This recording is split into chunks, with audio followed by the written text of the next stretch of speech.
शांति। सर्वे भवन्तु सुखिनः, सर्वे सन्तु निरामयाः, सर्वे भद्राणि पश्यन्तु, मा कश्चित् दुःखभाग् भवेत्। ओम शांति शांति शांति। राजा राम राम राम सीता राम राम, राजा राम राम राम, राजा राम राम राम, राजा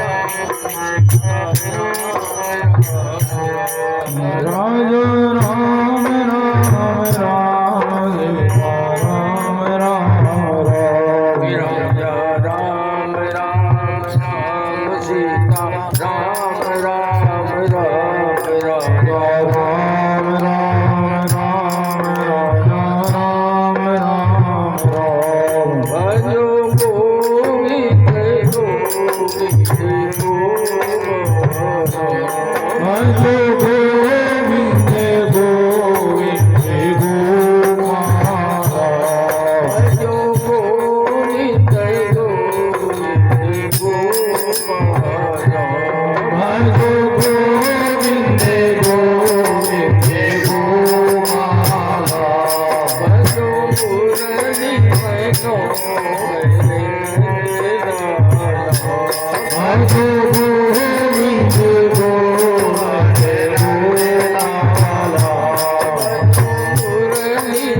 प्राणियों में सद्भावना हो, विश्व का कल्याण हो।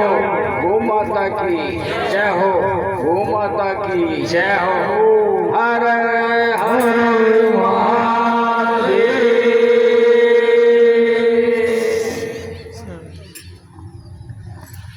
वासनाओं का सदा त्याग करना ही श्रम है,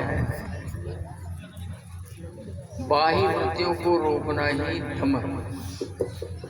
मन में कामना काम आदि वासनाओं को नहीं आने देना ही समय।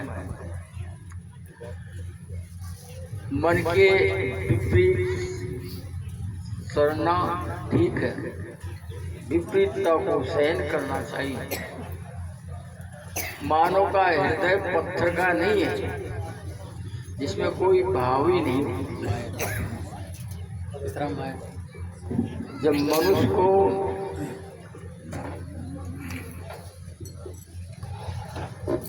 क्रोध आता है, क्रोध आने पर गाली नहीं दे, तिरस्कार नहीं करे, क्रियान्वित न होना ही मनुष्य के लक्षण है। और देना, मारना, पीटना ये जानवर के लक्षण है, मनुष्य के लक्षण नहीं। जब तक आप एक अच्छे मनुष्य नहीं बनोगे तब तक कुछ भी धारण नहीं कर सकते। तो अच्छे मनुष्य बनने की जरूरत है।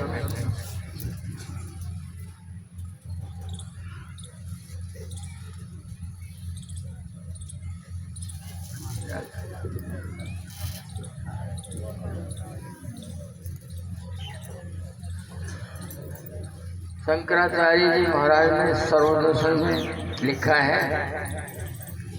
कि पित्त प्रकृति मनुष्य को क्रोध अधिक आता है, वात प्रकृति मनुष्य को काम सताता है, लोभ प्रकृति मनुष्य को कब का प्रकृति मनुष्य को लोभ सताता है, लोभी होता है। जिनका मन है रोगी वो क्या बनेंगे, योगी। कि आत्मा की 3 विशेषताएं बताई है कि अपना भी अनुभव नहीं, दूसरे का भी नहीं, वो अमृत को प्राप्त कर सकता है, वही अमृत माना जाता है। आत्मा में अंधकार नहीं, प्रकाश ही प्रकाश है। यदि हम ठगते किसी को कि हमारे द्वारा कोई ठगा जाता है या हमको कोई ठगता है, यदि हमारे द्वारा कोई ठगा जाता है तो हम ज्ञान का दान करते हैं, और यदि हमको कोई ठगता है तो हमारा अज्ञान है। इसलिए प्रकाश ही प्रकाश है, आत्मा के अंदर अज्ञान अंधकार नहीं।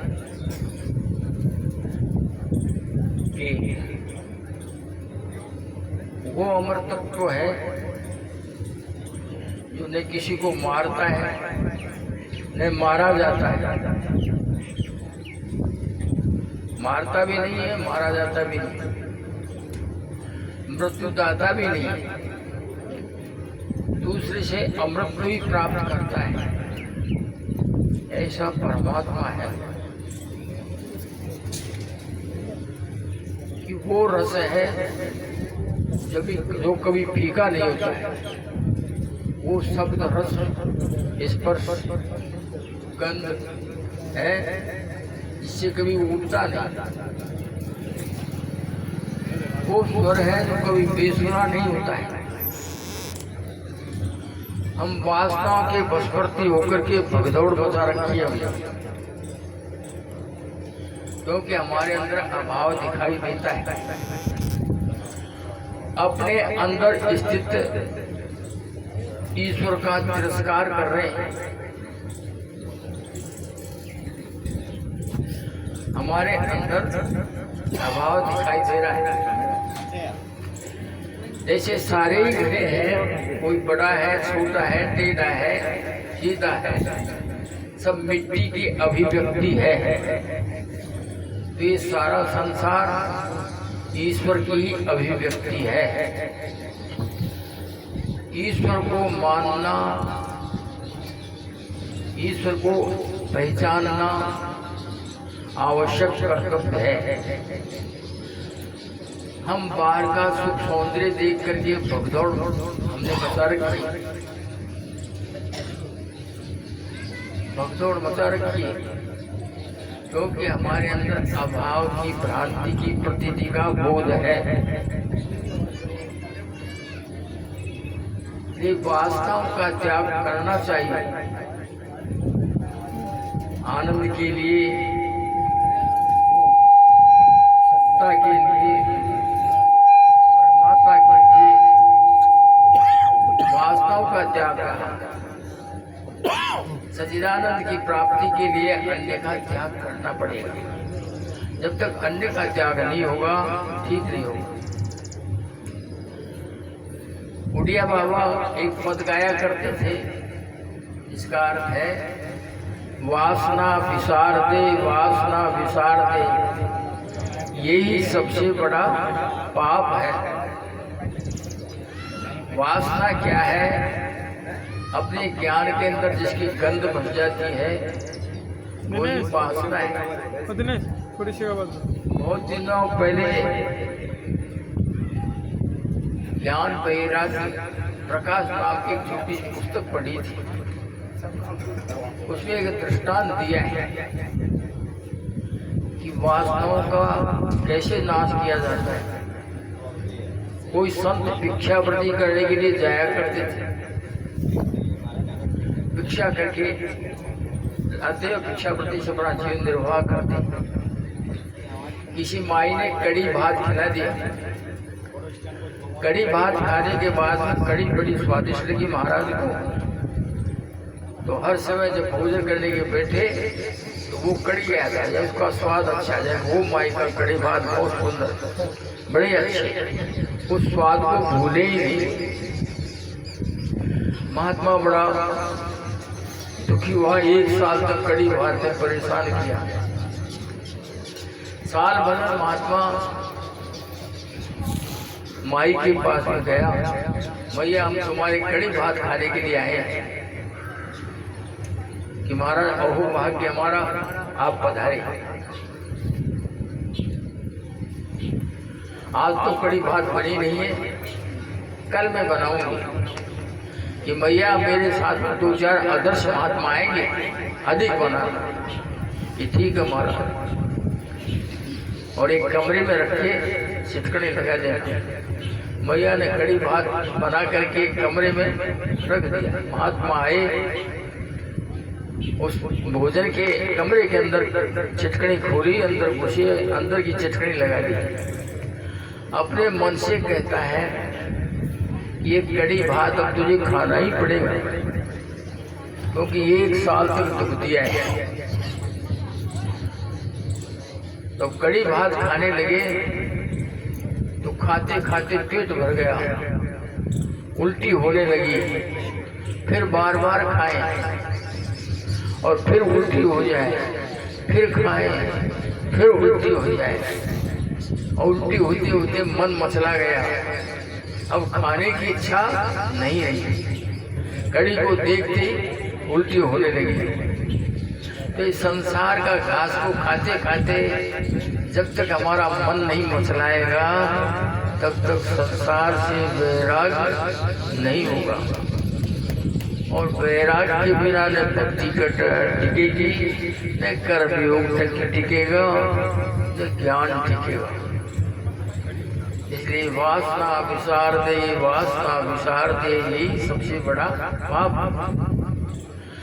संतों का स्वभाव है जब फलों के दिन आते हैं तो वहाँ की यात्रा विशेष करके करते हैं, कि वहाँ फल अधिक है, वहाँ चलो।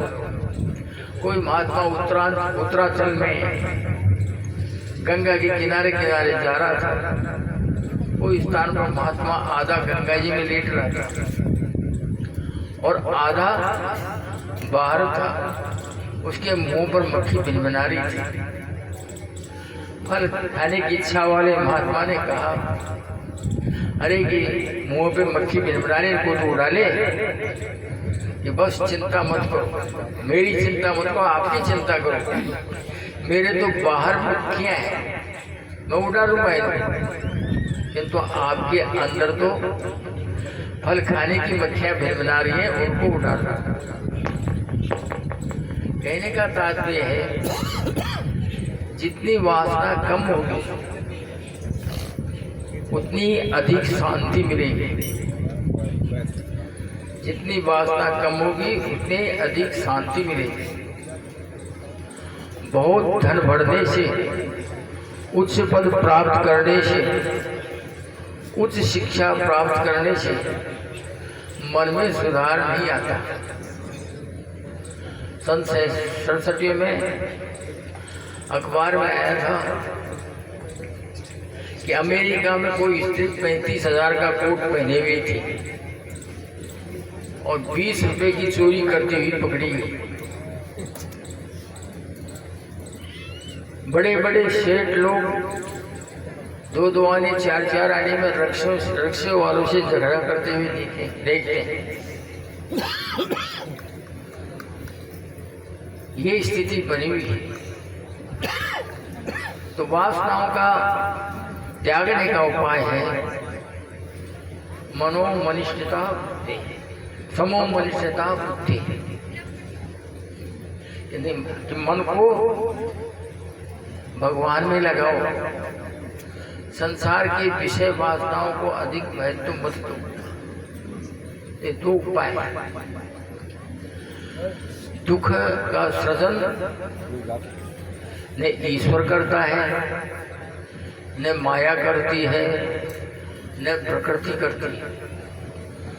दुख का सृजन हमारी वासनाएं करती हैं। दुख जीव की सृष्टि है, दुख जीव की सृष्टि है। दुख उत्पन्न होता है ममता से कि 5 मिनट शांत रह करके देखो आप, कितनी शांति मिलती है, कितनी शक्ति बढ़ जाती है, कितने मन को रोकने की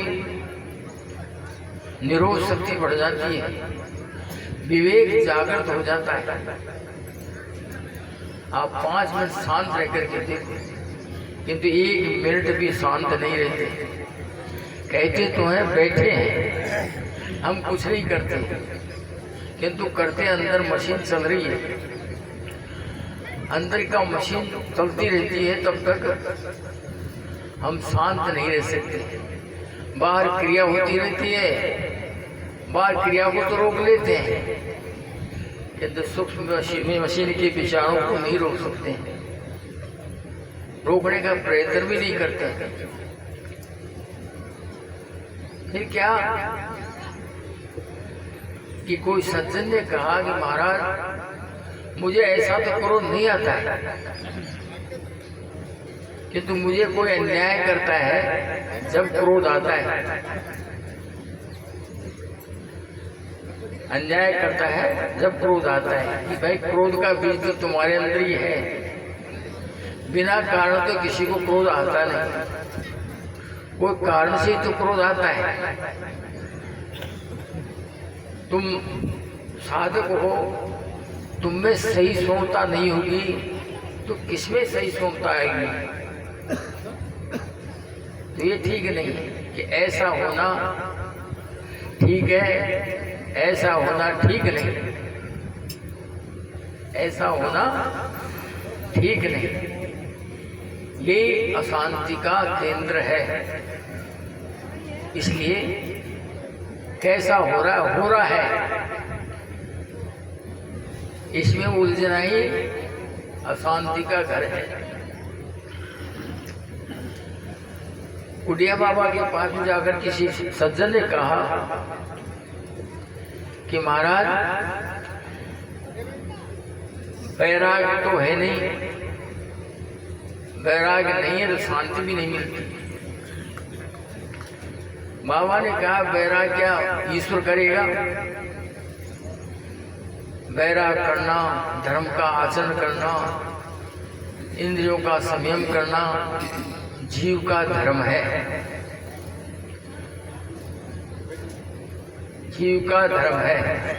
चाहने मात्र से कोई वस्तु को ग्रहण करने योग्य आदमी नहीं होता है। कोई इच्छा की कोई खा ले, कोई रोगी हलवा पूरी खाना चाहता है तो उससे रोग बढ़ेगा। वासना के संसारी लोग वासनाओं के अधिक रोगी हैं। जीवन से तृप्ति नहीं चाहते, वासनाओं से तृप्ति चाहते हैं। कपड़ा भी मिलता है, रोटी भी मिलती है, बहुत सौ माताएं बातचीत बहुत करती है। इधर आवाज आती है, सत्संग चल रही है, महाराज जी प्रवचन कर रहे हैं, बातचीत नहीं कर रहे हैं। थोड़ा ध्यान लगा कर सुनो। चाय तो आ गई, फिर सत्संग समिति छाई है, पर थोड़ा ध्यान दे, बदलाव ना करें। वही डिस्टर्ब होती है। तो कपड़ा का भी अभाव नहीं है और भोजन का भी अभाव नहीं है, बहुत सौ, किंतु वासनाओं से तृप्ति चाहते हैं। किसी सेठ के महात्मा गए, उसके 15 रसोई थी। महात्मा ने कहा ऐसा क्यों, 15 रसोई क्यों सेठ जी? कि महाराज कोई लड़का उड़द की दाल खाना चाहता है, कोई मूंग की खाना चाहता है, कोई चने की दाल खाना चाहता है, कोई हलवा खाना चाहता है, कोई पकौड़ी खाना चाहता है, कोई जलेबी खाना चाहता है। परिवार बड़ा है, इसलिए 15 रसोई। इस वासना के संकीर्ण मार्ग से ईश्वर की तरफ जाओगे तो भटक जाओगे। तो वासनाओं का तो त्याग आपको करना ही होगा। ईश्वर की तरफ जा रहे हो, वस्तुतः वासना आपके अंदर नहीं है, ये सत्य है। आपका स्वरूप में वासना नहीं है, किंतु दबाव पड़ता है। इसीलिए कहते हैं संत बार बार, संत शास्त्र के अंतःकरण शुद्ध करो, अंतःकरण शुद्ध करो। बंदूक को भी एक सही रूप से उसको शुद्ध करना पड़ता है, साफ करना पड़ता है, तब उसमें निशाना लगता है। अभी कल परसों ही आया था अखबार के अंदर साफ करते गोली उसी के लगे। तो ये हमारा अंतःकरण रूपी बंदूक, इसको भी साफ करना होगा, शुद्ध करना होगा, तब उस जगह पर ठहर सकते हो, उस वस्तु पर ठहर सकते हो, वरना ठहरना कठिन है। कि इस प्रकार के वासना के मार्ग से जाओगे तो भटक जाओगे। पहले अपने को टटोलो, अपने हृदय को टटोलो। हम कैसे प्रसन्न होते हैं? क्या संसार की प्रवृत्ति में हमको प्रसन्नता आती है, प्रसन्नता रहती है, या संसार की निवृत्ति में प्रसन्नता रहती है? वासनाओं की संसार की प्रवृत्ति में अगर प्रसन्नता रहती है तो संसार की तरफ जा रहे हैं, वासनाओं की निवृत्ति की तरफ जा रहे हैं तो आप परमात्मा की तरफ जा रहे हैं। वासनाएं दो प्रकार की, सालम निरालम। समूह मनुष्यता बुद्धि, बुद्धि को परमात्मा में लगाओ, परमात्मा के आश्रित लगाओ, ईश्वर के आश्रित रहो। अनाश्रित ईश्वर के आश्रित नहीं रहोगे, ईश्वर पर विश्वास नहीं करोगे तो काम नहीं चलेगा। ईश्वर को का विश्वास करने वाला, ईश्वर का के आश्रित रहने वाले को दुर्लभ मना नहीं सोचना चाहिए, बड़ा भारी मन है। आत्मविश्वास करके, ईश्वर विश्वास करके हम आगे बढ़ते हैं तो कभी असफल नहीं होंगे, सफलता मिलेगी। इतना बल है, किंतु हम अपना अभिमान का बल लेकर के चलते हैं। अभिमान का बल लेने से हम सफल नहीं होते। यदि कोई ईश्वर का विश्वास नहीं करके चलता है तो कम से कम अपने भोगों को सस्ता मत बनाओ। किसी को गुड़ खाने की इच्छा हुई, वो साधक था, कहीं चरखी पर गया, दिन भर बैल हाके, जो मजदूरी मिली उससे गुड़ खरीदा और हाथ में लेकर के कह रहा है कि यदि फिर गुड़ खाने की इच्छा होगी तो सारे दिन बैल हाकना पड़ेगा, सारे दिन बैल हाकना पड़ेगा। अपने भोग को सस्ता मत बनाओ, अपनी वाणी को सस्ती मत बनाओ। पृथ्वी वाणी से कह दिया, विचार करके कहो। वाणी ऐसी बोलिए मन का आपा कोई, औरन को शीतल करे आपो शीतल हो। ऐसी वाणी बोलो कि हम भी शीतल रहें और सामने वाला भी शीतल हो जाए।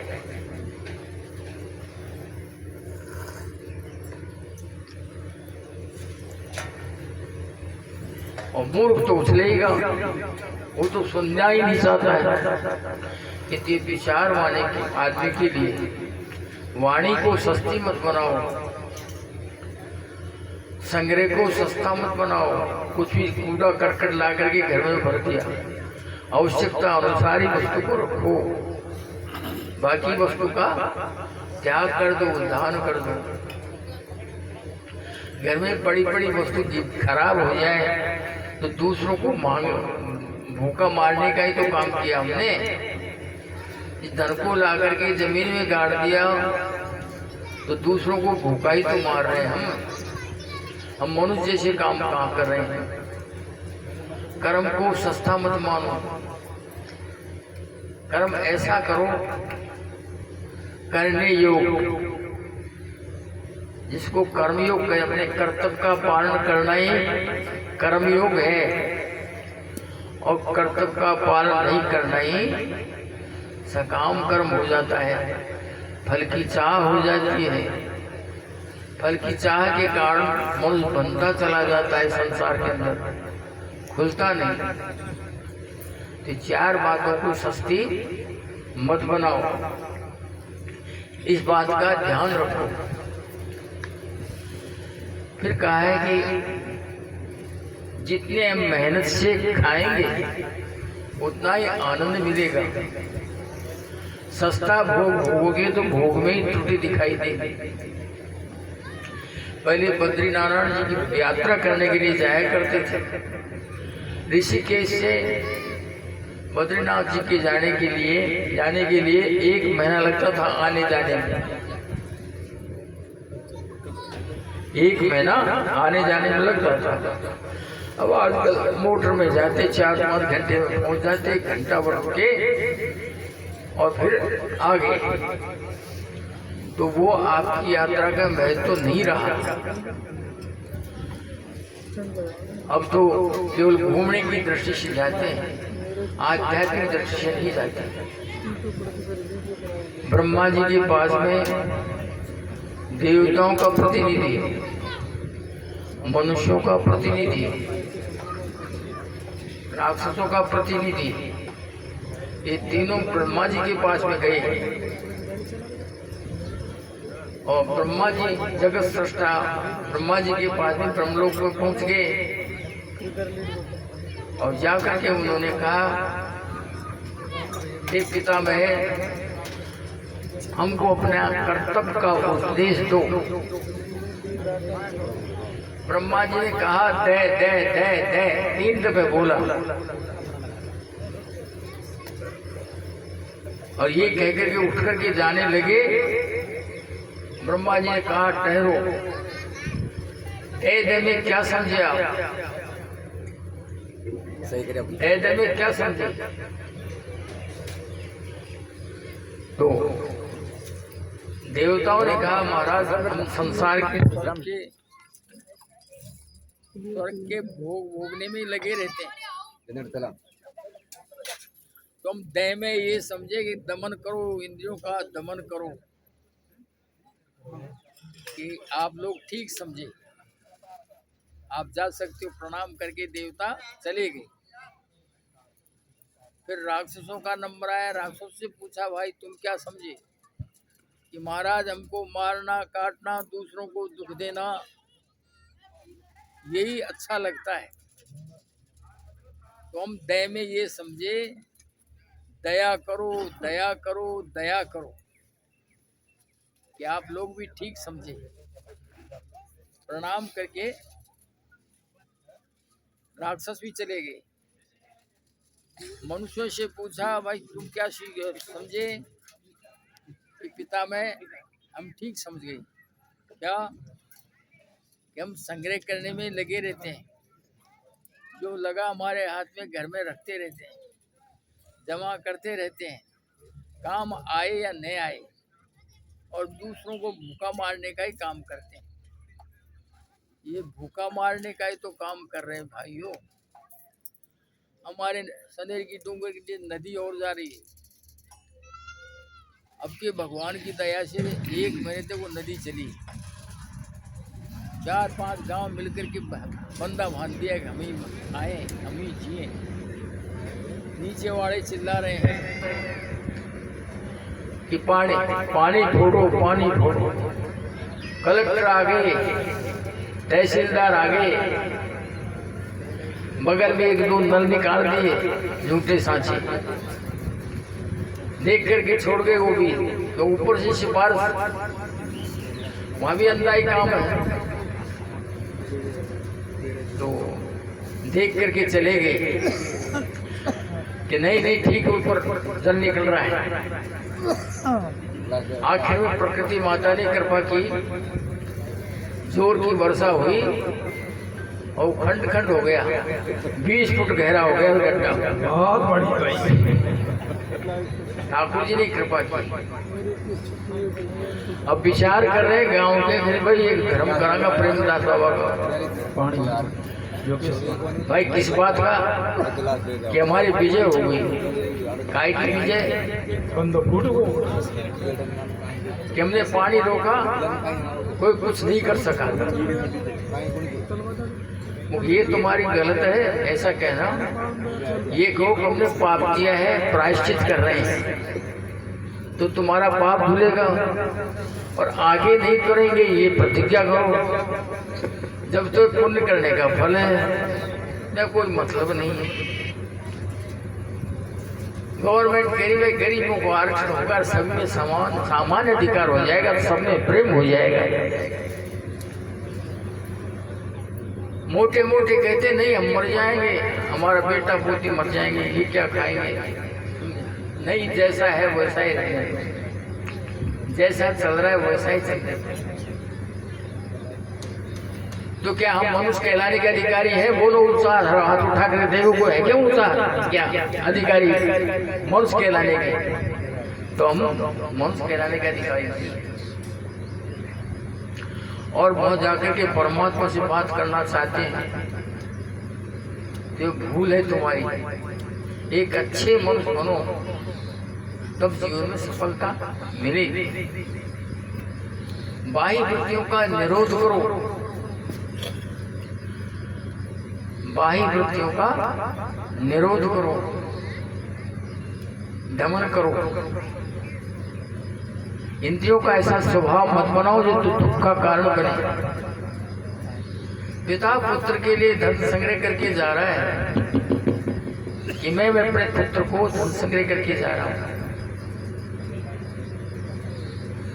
धन संग्रह करके जा रहा हूं। तो उसने ईश्वर को, पुत्र को भागहीन मान लिया, ईश्वर को पैसे वंचित मान लिया।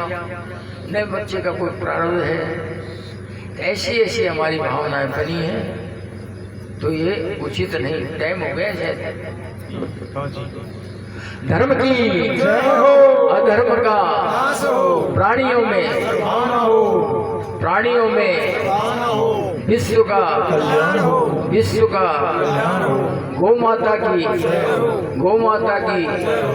हरे हरे